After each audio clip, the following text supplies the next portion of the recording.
Welcome back to the Deep Dive. Today we are taking a look at what might just be the most grounded, most technically detailed counterproposal to the massive centralized AI models we see today. The digital god problem. Exactly. We're moving past the critique of that problem, the energetic unsustainability, the privacy sinkholes, the constant threat of hallucination, and we're diving headfirst into RGartner's full ecosystem overhaul. Brothers AI 2.0. And it's so important to frame this correctly from the start. This isn't just an upgrade. It's not a 1.1 version. The sources are really clear on this. It's a total inversion. It is. It's a complete structural inversion. The system moves from what they were doing in 1.0, which was already pretty advanced with federated AI, into something they call collaborative artificial intelligence. And that term collaborative AI, that's really the mission statement for the whole architecture, isn't it? It really is. I mean, we're not talking about a bunch of AIs just working on their own tasks in parallel. That's old thinking. This is more like a highly specialized team. Machine of machines. A machine of lightweight AIs, exactly. Each one has a very specific job.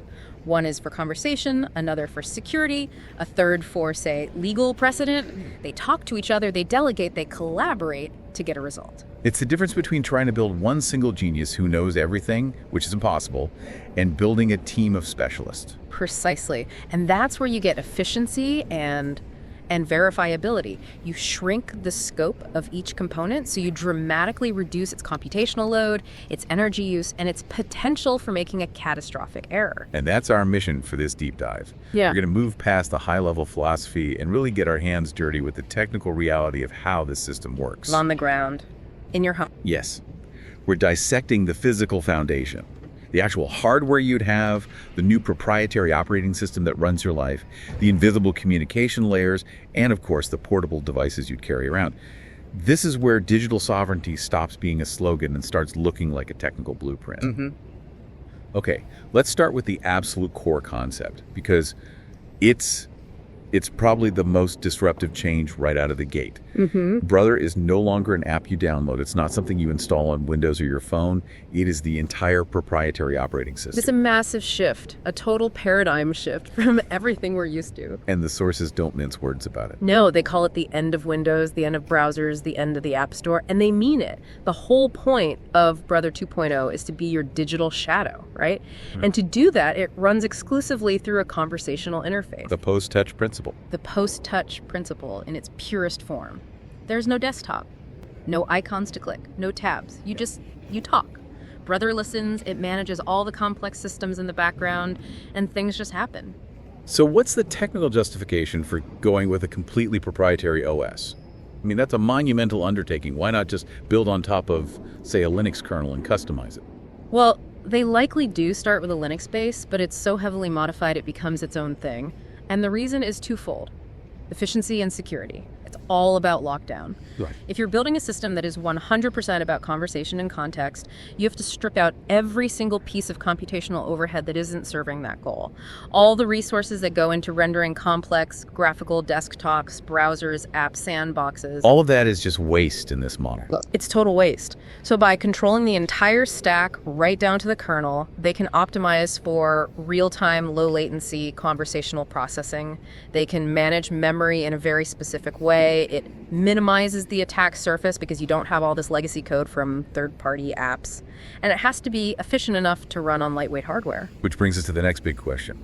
If this is the brain, where does the brain physically live? Right, because we're all conditioned to think our data and AI live either in the cloud, on some giant server farm, or on our $1,000 smartphone that's so easy to lose or break. Or have stolen. Yeah. And 2.0 rejects that model completely. It sees it as a catastrophic single point of failure for your entire digital identity. So Brother lives in a dedicated physical device, a robust, small mini PC that sits securely in your home. Like an Intel NUC or something similar, but specialized. Exactly. Think of it as a highly customized, powerful home server. This little box is the physical manifestation of your digital sovereignty. It's your personal, secure infrastructure, like your router.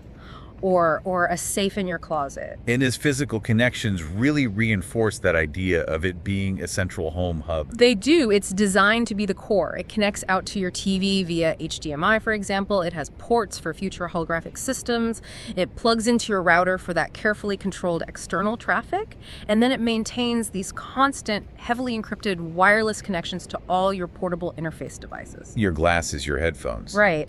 And the genius of the privacy model is that your core AI, your actual brother, and all of your personal memory, the ISU user data, it never, ever leaves that box in your house. So if my AR glasses get snatched on the subway, You've lost maybe $70 worth of plastic and glass, a minor inconvenience. Your life, your data, your identity, it's all safe at home behind your firewall, inside a locked physical box. okay, that covers theft. But what about simple hardware failure? If this box is the OS of my entire life, what's the plan for redundancy? Heat management?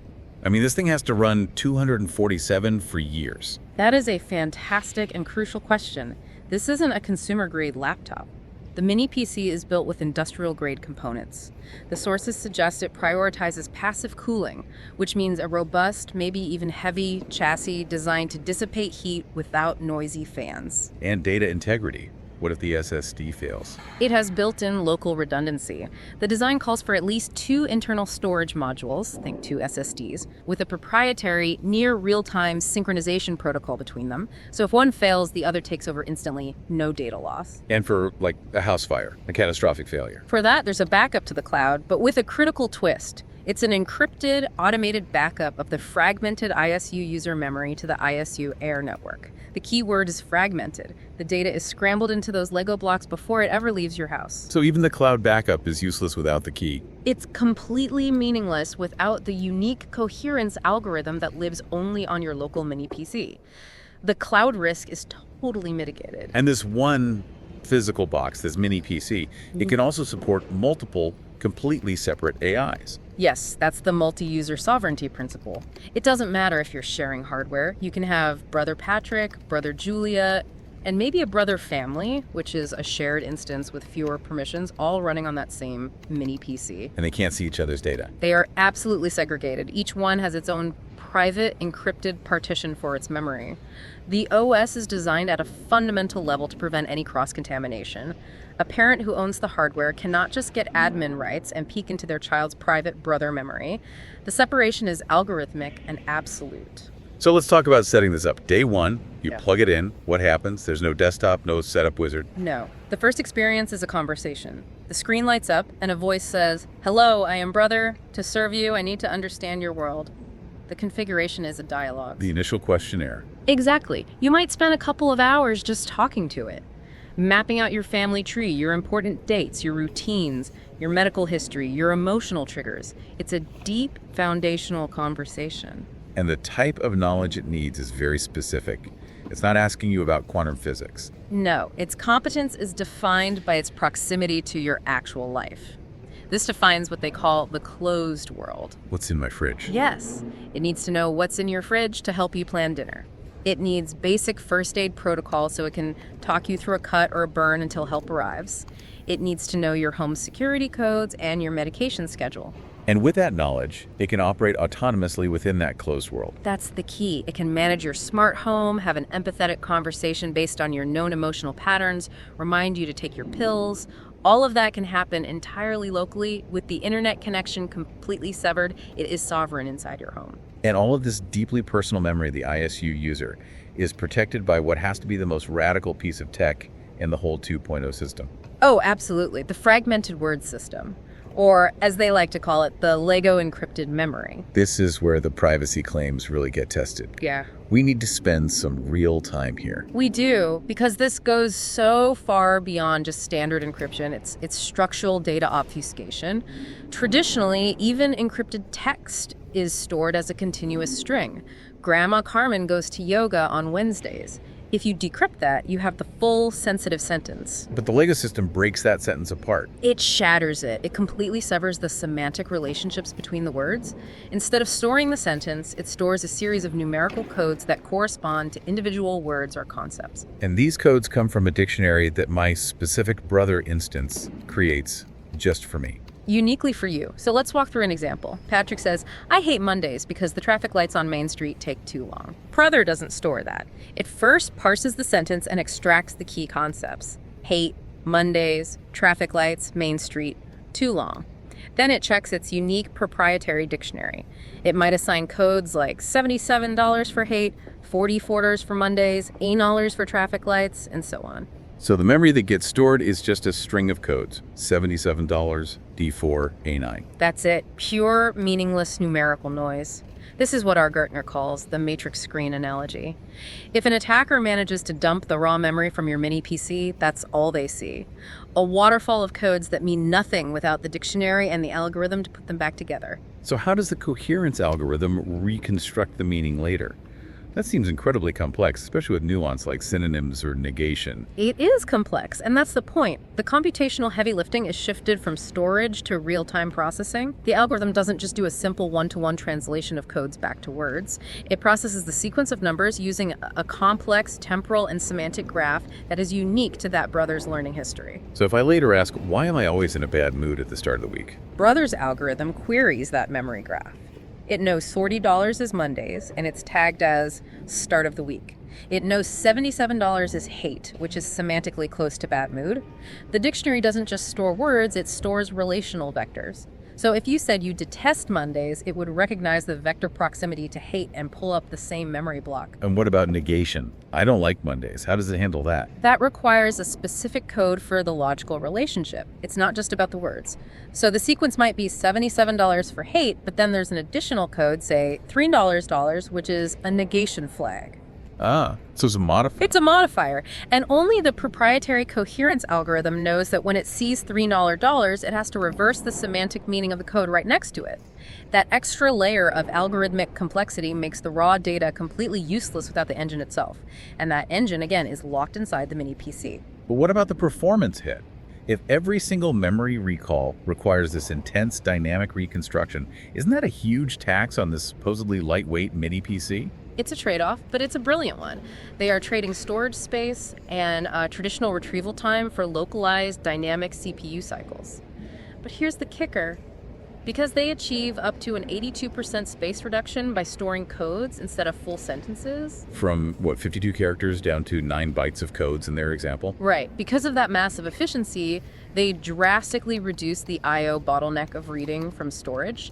The AI can keep a much larger amount of contextually relevant history right there on the local SSD, which in turn makes the dynamic processing faster than having to do a slow lookup from a less efficient cloud database. So the efficiency in one area pays for the complexity in another. Exactly. It's what allows the mini PC to be both robust and lightweight at the same time. And you can't forget the final security layer, that unique dictionary. Every single brother instance generates its own. From scratch, which means if some super hacker managed to crack Julia's mini PC and steal her dictionary, it would be 100% useless against Patrick's memory dump. Because in Patrick's world, code 911 means grandma, but in Julia's, 911 means car. It makes any kind of mass data breach functionally impossible. It does. You're not trying to build one giant, impenetrable Fort Knox. You're giving every single person their own personal micro vault with a unique combination that only their personal algorithm knows how to open. It's a fortress. Okay, so we've established Brother lives in this incredibly secure, closed world inside the mini PC. But obviously, we need information from the outside world. We do. When I ask about the weather or stock prices or anything that isn't already in my personal memory, that request has to go out. And it goes through a very specific, very important gateway. It does. It has to pass through PORT, the intelligent messenger. Or Brother port. Right. PORT is the dedicated security and communication AI. Architecturally, it's separate from Brother, even though it lives on the same mini PC hardware. Its only job is to handle all external communication. It's the secure intermediary between your personal brother and the outside networks. The ISU Air, the round table, and the specialized fingers. All of them. And we have to just hammer this point home because it's the most fundamental rule of the entire architecture. Port never, ever speaks directly to the user. It is sacrosanct. Port only ever talks to Brother. To you, the user, it is completely invisible infrastructure. It's like the immune system of the machine. It keeps threats out, it validates what's coming in, but you are never directly exposed to it. Let's walk through a more complex example of the communication flow. something asynchronous, to really show off how seamless the conversation is designed to be. Okay, let's say Patrick asks his brother, I need to find out the current capital gains tax rate in Spain for real estate sold after holding it for 5 years. And also, can you remind me to pick up milk on the way home? So two very different tasks. One is a complex external query. One is a simple internal reminder. Exactly. Brother processes both instantly. It sets the internal milk reminder. Then it packages the tax question into a perfectly structured query for port. Inquiry, tax, capital gains, Spain, real estate, hold period, 5+ years. It sends that to port and then essentially forgets about it for a moment. And it continues the conversation with Patrick. Immediately, brother might say, got it, I'm looking into the tax rates for you and I've set the milk reminder for 5 p.m. By the way, while I work on that, you have a new notification in your port mail about your electricity bill. Do you want to check it? So the user is never just sitting there in silence, waiting. There's no loading screen. Never. Meanwhile, in the background, port has taken that structured query and routed it to the correct validated government or legal finger on the network. A few seconds or even a minute later, port gets the accurate answer back from the finger. It verifies it, then sends a notification to brother. And brother just weaves it back into the conversation. Seamlessly. Okay, Patrick, I have that information on the Spanish tax rate for you now. The user is completely shielded from that complex back and forth. You mentioned port mail. What is that exactly? It's basically a secure internal mailbox. When you get an email or an alert from a service or an invitation to a friend's live stream, port doesn't just interrupt you. That would be disruptive. Instead, it places the notification in port mail, and brother can then present it to you at a moment that is contextually appropriate and non-disruptive. So port isn't just a messenger, it's an intelligent gatekeeper. It's much more than that. It's an AI with its own mandate. It's the coherence guardian. This is where it actively polices the quality of the data flowing both in and out of your system. It's checking to make sure the requests make sense. It's validating them for structural integrity and semantic completeness. It's constantly asking, my brother wants me to find X. Is the request for X complete enough to get a good answer? Let's use a more detailed example, say a financial one. Okay. Patrick says to brother, what kind of car should I buy? It's a vague, common question. Right. Brother might initially try to translate that into a general query for an automotive finger. Port would intercept that request and immediately send a message back to brother saying essentially, warning, incoherent inquiry. Request is missing critical parameters. So it tells brother to get more information. Yes. Brother then mediates the conversation with Patrick. I can help with that, but first I need to know a few things. Are you looking to lease or buy? What's your absolute maximum budget? Is this mostly for city driving or for long road trips? And only once it have those details. Only when Patrick provides the full context. I'm buying, my budget is $30,000 and it's almost exclusively for city driving. Only then does brother resubmit a fully structured, highly specific inquiry to port. And port then routes that to the correct finger, knowing it will get a high-quality, relevant answer back immediately. Exactly. It prevents wasting computational resources across the entire network. Inefficient queries are a drag on the whole system. Port acts as a filter to ensure every interaction is targeted and efficient. But this policing role becomes even more critical when we look at the economy of the system. Its job as the economic guardian. This is a huge point.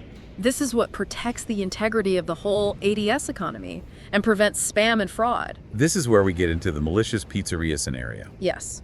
So in a decentralized advertising model, you're always vulnerable to bad actors. Imagine a rival pizzeria hires a bot farm to just spam the network with thousands of repetitive, meaningless queries like, where's the best pizza? And every time that query goes out, the legitimate pizzerias in the area get a mention and have to pay a microtransaction from their advertising credit budget. Right.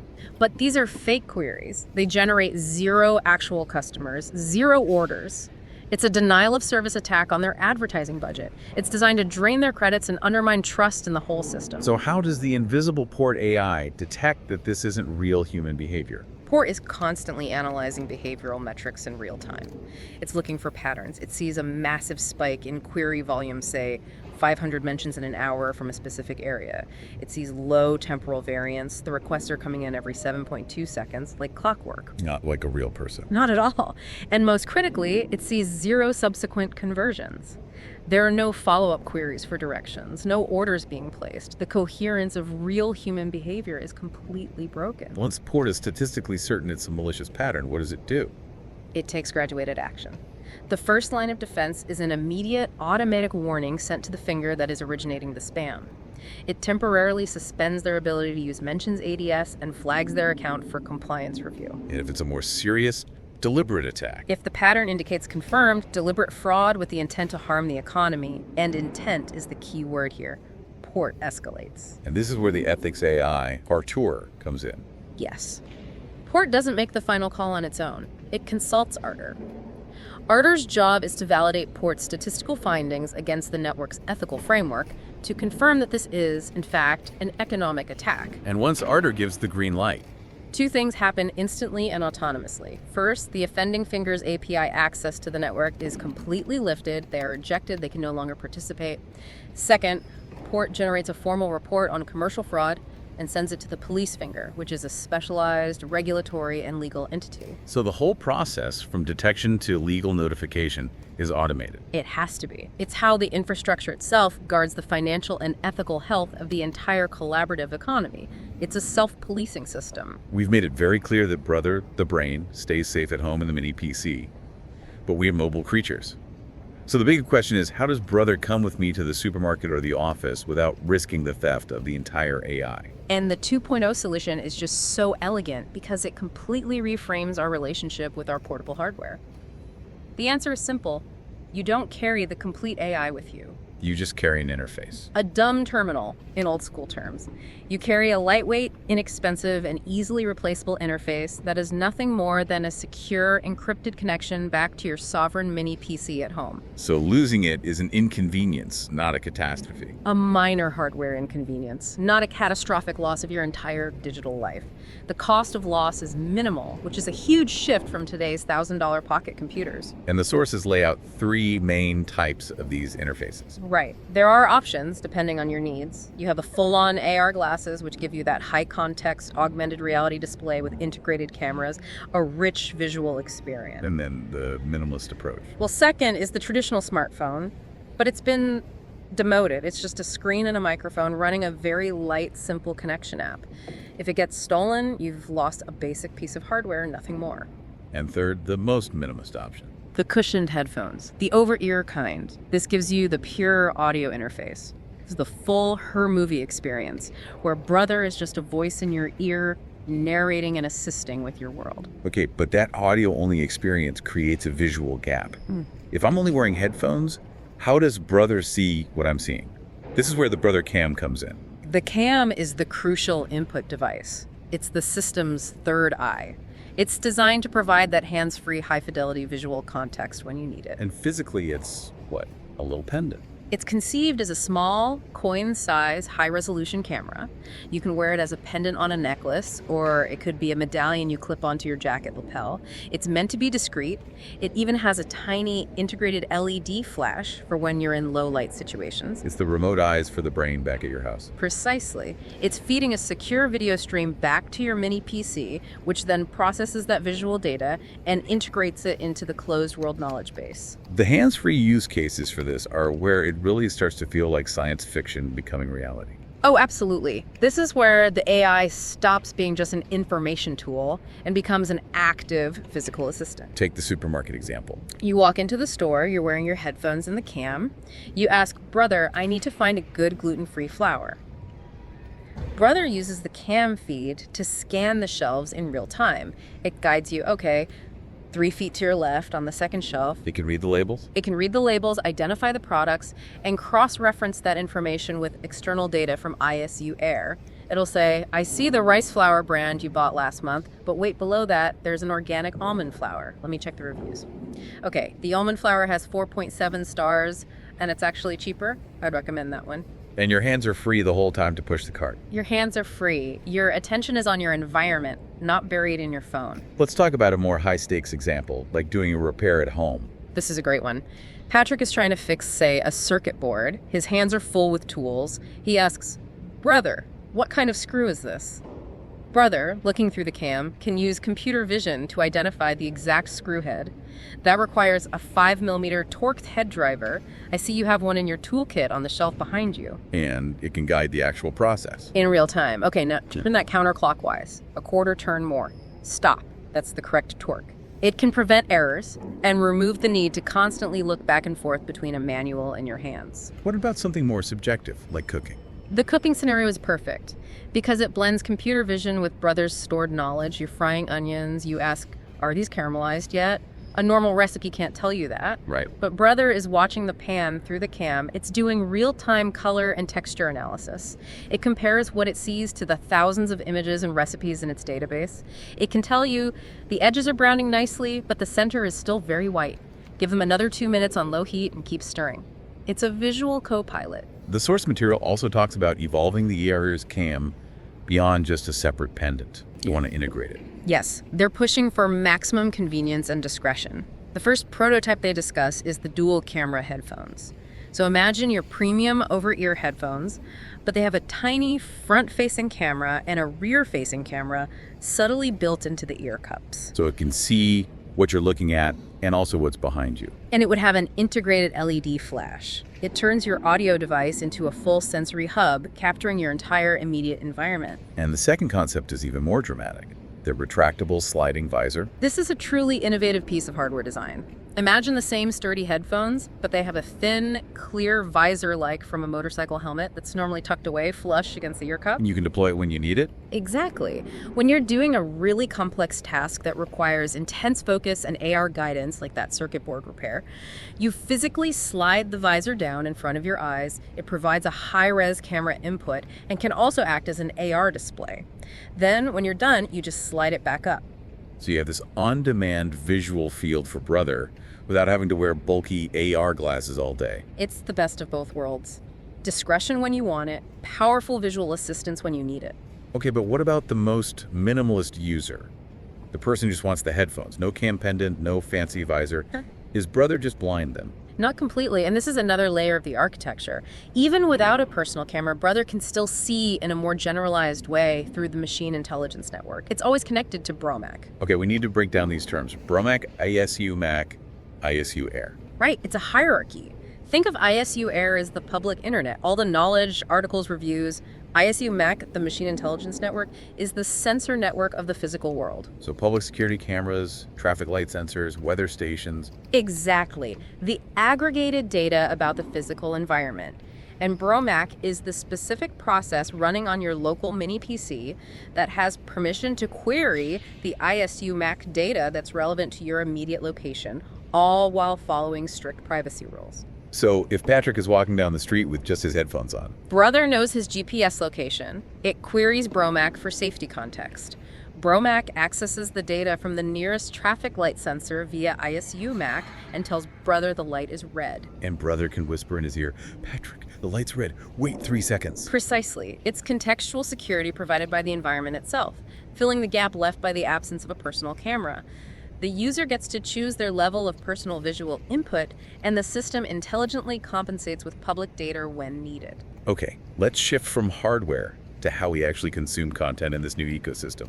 This is where Brother Spectacles comes in. And again, we have to remember the core philosophy of the OS. Brother Spectacles is the app for video and streams, but it's an invisible app. You don't go looking for an icon to tap. There is no icon. The engagement is purely conversational. You don't scroll through an infinite feed designed by a corporate algorithm to keep you hooked. You simply ask. Brother, what's interesting right now? And Brother uses its deep contextual understanding of you, what it knows from your ISU user memory, your past viewing habits, your interests, and it cross-references that with what's currently trending on ISU Air. And it gives you curated, relevant options. Hyper-relevant. It might say, well, given your interest in urban planning, there's a live debate in Congress right now about new housing regulations. Also, your favorite tech podcaster just released a new segment on quantum computing. And by the way, your friend Julia just started streaming her yoga class.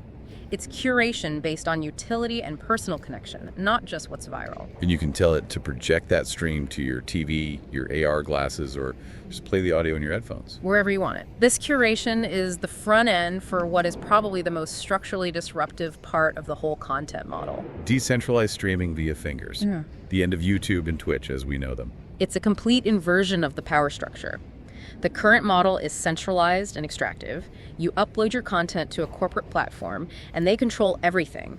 The algorithm, the audience, and they take a huge cut of the revenue. The 2.0 model says the creator is the platform. Exactly. Any user can request an API finger to broadcast a live stream directly from their own home infrastructure. So let's walk through that flow. Here. Julia wants to stream her yoga class. What does she do? First, she requests a streaming finger from the network. RGartner, the ethics AI, does a quick automated validation to make sure the content is legitimate and the user is verified. This prevents illegal content and fraud. Once she's certified, She just activates the transmission from her own Brother mini PC. Her home server becomes her personal secure distribution server. She is the finger. The stream signal then travels peer-to-peer directly over the internet to the Brother spectacles of anyone who wants to watch. so there's no massive centralized YouTube server in the middle. It's completely bypassed, which means Julia receives the vast majority of the economic benefit. How does that economy work without a central platform to process payments? It's a decentralized system using smart contracts and credits, managed by the roundtable consensus mechanism. Viewers might subscribe to a wellness category or directly to Julia's finger. The credits are redistributed automatically and transparently based on verified viewership metrics. The 30 to 50% cut that corporate platforms currently take is just gone. The money goes to the creator. Now, a big technical challenge with P2P streaming is always latency and bandwidth. How do they solve that? That's a fair point. Traditional P2P video can be choppy, but the 2.0 architecture is built for this. The underlying OS is incredibly efficient, and the mini PCs are dedicated, powerful nodes. The protocol also uses a kind of fragmented multi-path delivery, so you're not just pulling the stream from Julia's house, you might be pulling chunks of it from other nearby viewers, which reduces latency and ensures redundancy. The conversation first principle also means the system has to be amazing at visual narration for times when you can't be looking at a screen. It's essential. This is the heart of the post-touch experience. Brother has to become your surrogate eyes and your personal summarizer. Let's go back to Patrick listening to that housing debate while he's out for a walk. He's been distracted for a few minutes. He can just interrupt and say, "Brother, I lost the thread. Can you summarize the key points from the last 5 minutes?" And Brother can do that. Instantly. It accesses the structured data and the transcript of the stream and generates a concise audio summary. Certainly. The main dispute is over funding. The Sumer Party is proposing a €2 billion emergency fund, while the PP argues that tax incentives for developers would be more effective. It gives him the core information without him missing a step. The truck driver scenario is another powerful example. Their attention has to be on the road. Constant, focused attention, so they can't be looking at a screen. They can ask Brother what's on, and Brother will perform a virtual scroll. It will narrate the available entertainment options via audio. There is a new stand-up comedy special, Parliament is live debating agricultural policy, or there is a live cooking show about Italian food. The driver just picks one with their voice. It's a co-pilot for your information and entertainment consumption. It's the ultimate contextual companion, which brings us right back to that powerful her scenario. The AI as a seamless, integrated partner in your life. It's anticipating your needs. It is. Patrick is out cycling. Brother knows from his ISU user history that he was watching space documentaries last night. It gets a notification from ISU Air. It can whisper, "Patrick, I see there's a major press release from NASA just starting about a new discovery from the James Webb Telescope. Would you like me to narrate the key findings to you as you ride?" It delivers the right information at the perfect time. All of this is made possible by a fundamental shift in how information is structured and transmitted on the network, the new web protocol. Yes, the end of the dominance of HTML. The traditional web is just too clunky and inefficient for this system. Loading a modern web page requires a massive browser to download and render all this HTML, CSS, and JavaScript. It's slow and resource intensive. So the new protocol is direct brother-to-brother communication. Exactly. Let's dig into what that native Brothers format really is. It's not like JSON or XML, which are text-based and have a lot of overhead. This is a highly optimized, compressed binary data structure. It's designed for one thing: incredibly rapid transmission and near-instant interpretation by another Brother OS. So a web page that might be 5 megabytes with all its assets and code. The same information structured in the native Brothers format might be just 200 kilobytes. The key is that you eliminate the entire rendering step. Okay, so walk me through the flow. I ask my brother, show me Julia's portfolio. Patrick asks Brother. Port opens a secure peer-to-peer connection to Brother Julia. Brother Julia packages up her portfolio images, project descriptions, contact info into this super efficient native data packet. It sends that packet to Brother Patrick. And my brother OS just understands it natively. Instantly. There's no browser, no rendering engine. The OS itself knows how to take that structured data and project it as a beautiful, functional design. The concept of a loading page just becomes a relic of the past. The performance gains are astronomical. Which is critical for a conversational interface. You can't have a 5-second lag in a conversation. It would kill the entire experience. It has to be instantaneous. And of course, it's also a security feature. If anyone intercepts that P2P data stream, it's just a meaningless jumble of proprietary binary data without the decoder that's built into the Brother OS. So old school HTML websites still exist, but they're on the way out. They're the fax machine in 2024. They're there for retrocompatibility for people still on legacy systems like Chrome or an old iPhone. But within the 2.0 ecosystem, all the most efficient, secure, and powerful interactions happen through this direct native data exchange between sovereign AIs. So if we just pull back for a moment and look at the whole picture, the roles in this architecture are just so clear and well-defined that segregation is what gives the system its integrity. Right. You have Brother, which is your personal, emotional, functional digital shadow. It lives in that closed world, and it is the only thing in the universe that can make sense of your ISU user Lego block memory. Then you have Port, the silent, invisible messenger. It's the coherence validator, the security guard, and the crucial economic guardian that protects the whole network. That strict separation of duties is the technical bedrock of the system's reliability. And all of that technical architecture is really just the expression of the system's core philosophy. It's anti-monopoly, it's pro-sovereignty. This isn't just a new product, it's an attempt at a full ecosystem change. A direct response to the extractive models of big tech today. And we can really boil that down to 3 huge paradigm shifts that come directly from the architecture we've been talking about. First, the shift from apps to conversation. The post-touch world. Your entire digital life is managed through dialogue. Second, the shift from centralized corporate platforms to decentralized fingers. The power and the profit are moved away from the gatekeepers and given directly to the creators and the users. You get your legal data from a verified government finger, and you broadcast your stream from your own home finger. And third, maybe the most important, the shift from the centralized cloud to the sovereign home. That's privacy by design in its purest form. By putting the core AI and the fragmented memory in a physical box under your roof, you fundamentally invert the data collection model. And that's the driving imperative behind all of this. It's technical self-sufficiency. If you really want to build an alternative to the current tech giants, you can't build it on top of their infrastructure. You have to build your own complete integrated ecosystem. The Brother OS is the blueprint for that. It's the non-negotiable technical foundation for real digital sovereignty and extreme privacy. The tech is all there. The real challenge, as always, is social adoption and getting it to scale.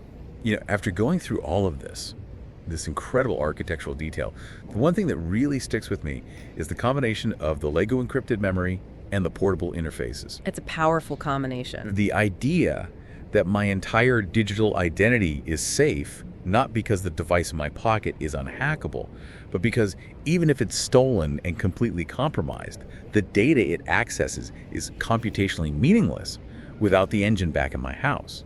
That is genuinely a revolutionary way to think about security. It is, but that very security mechanism, the thing that achieves this ultimate privacy, it also introduces a really fascinating and kind of unsettling final thought. Okay. If your entire sense of self, all your memories, your emotional context, your relationships, if all of that is fragmented into these meaningless Lego blocks on your local mini PC, and only your one proprietary, non-transferable brother algorithm holds the unique key to put that reality back together, how does that change your personal sense of data ownership and dependency? By entrusting your entire personal reality to this one local algorithm, are you creating a new, even more profound kind of dependency, even as you escape the cloud? Is the physical failure of that one little box in your house now the ultimate form of digital death? A dependency that's completely private, completely localized, but also completely absolute. That is a heavy thought to leave you with. Thank you for joining us on this deep dive into the collaborative architecture of Brothers AI 2.0. We hope you feel thoroughly informed, and we'll see you next time.